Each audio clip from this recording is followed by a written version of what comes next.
allergies. We often hear that we crave what we're allergic to.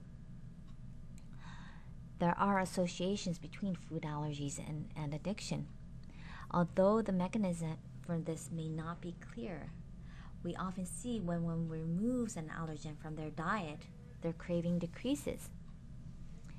There is a model of addiction by Dr. Philpott, where he talks about initially when one eats a food that they may be allergic to, there's an intense reaction, as an intense symptom to that.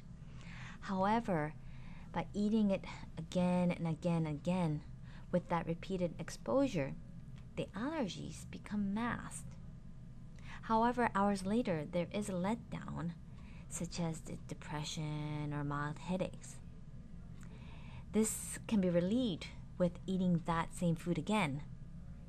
So with that re-exposure, you start to make a cycle of needing that allergic food to feel okay.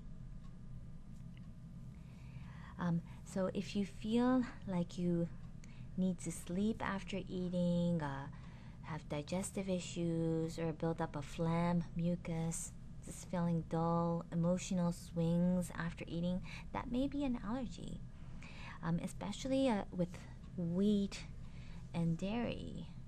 There is discussion of something called like opiate-like endorphin activity.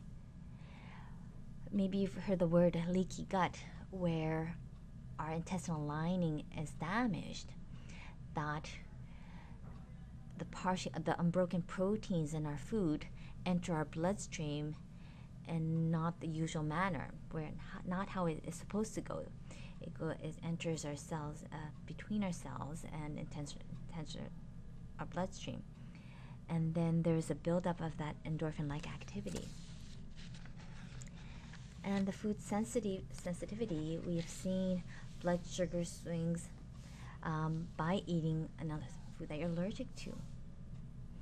This here, our clinic offers a food allergy panel, a blood test that can test for 95 foods. That is basic panel, and then an additional 95 foods, and that gives a big clue. Even though you may not notice a symptom towards a certain food, by doing that test, we can see how your antibodies are reacting to the various foods. There appears to be cross-sensitivities in allergies. If one is wanting sugar, they may also feel for coffee. There's a study viewing rehabilitation from alcohol addiction.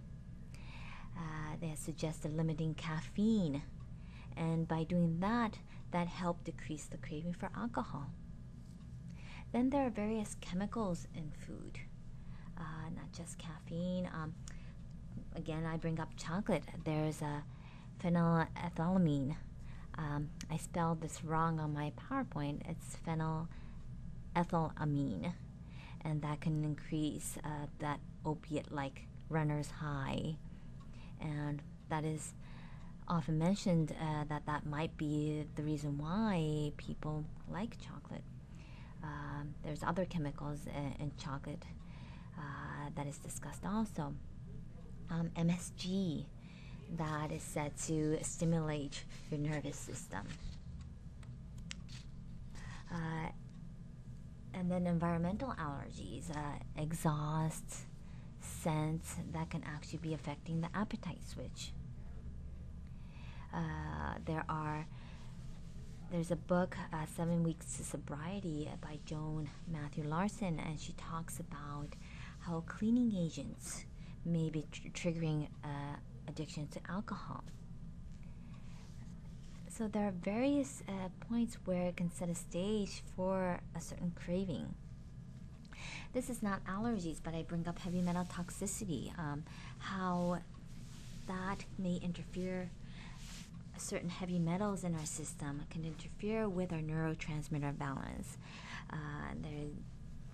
and that can also slow down our metabolic processes, and then that can be also an issue. That can be also an issue with blood sugar. It's connecting with so many different factors in our system. And chelation test. We do offer, our practitioners may work with injecting an agent to see, and then collecting the urine for 6 hours to see how much heavy metals we are holding in our body. Another test could be a hair mineral test to check for essential minerals and heavy metals in our hair. Now, if one needs sugar all day long, have IBS, irritable bowel issues, sinusitis, vaginitis, prostatitis, athlete's foot, or if one has a history of taking birth control pills or antibiotics, if these may apply, there may be a potential imbalance in your gut flora. And at that time, pathogenic bacteria, yeast, or parasites are taking residence in your gut. Candida yeast are normally present in our GI tract. However, with a negative incident weakening the immune system, they start to rapidly overgrow. They thrive on fermenting sugars and carbs that come their way. And if they do not have enough, they'll call out for more through intense hunger and carb cravings. So this is something also to look into. Our doctors may look through a stool test to look at the imbalance of flora and yeast. There is an antibody blood test that checks for candida. There are various studies associating candida yeast infections with blood sugar issues. A study involved non-diabetic women with recurrent vaginal candidiasis, and they saw a 25% higher hemoglobin A1C, that is a marker for blood sugar issues, and an increase in glucose levels than the control. So again comes that blood sugar balance. To balance blood sugar is key as well. If constantly stressed, adrenals produce cortisol, norepinephrine, epinephrine. Adrenals maintain healthy levels of blood glucose. However, when you're in stress, with the liver, they work together, blood sugar is raised to generate enough energy to respond. This requires more insulin. If this is frequent, hypoglycemia and blood sugar swings will happen.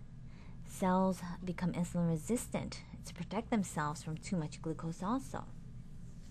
So when you're in a constant crisis mode, feeling that rush of energy, when you're in crisis, irritable, anxious, or beyond that, when you're chronically exhausted or dizzy, wanting to have more salt and water, there may be an issue with adrenals. Our practitioners can assess hormone balance through the 24-hour urine panel, which reviews the wide spectrum of hormone metabolite. Thyroid is another issue. Thyroid is what manages how well we metabolize our foods and maintain our body temperature. If this is weakened, our digestion can slow down. Then our signal to know that we're full is also slowed down. This can slow down our body's ability to process carbohydrates and our cells' ability to absorb the sugar. And thyroid can also be tested through the 24-hour urine panel, but then there's a simple blood test that can do that too. Other hormone imbalance. Why women crave chocolate at certain times of the month. The drop in sex hormones also play a role in cravings. They're also connected to how serotonin is produced. And so again, that urine panel can be addressed. Today I cannot go in detail about hormone imbalance here, and the practitioners can definitely help you in more in an individualized manner of how to balance your hormones.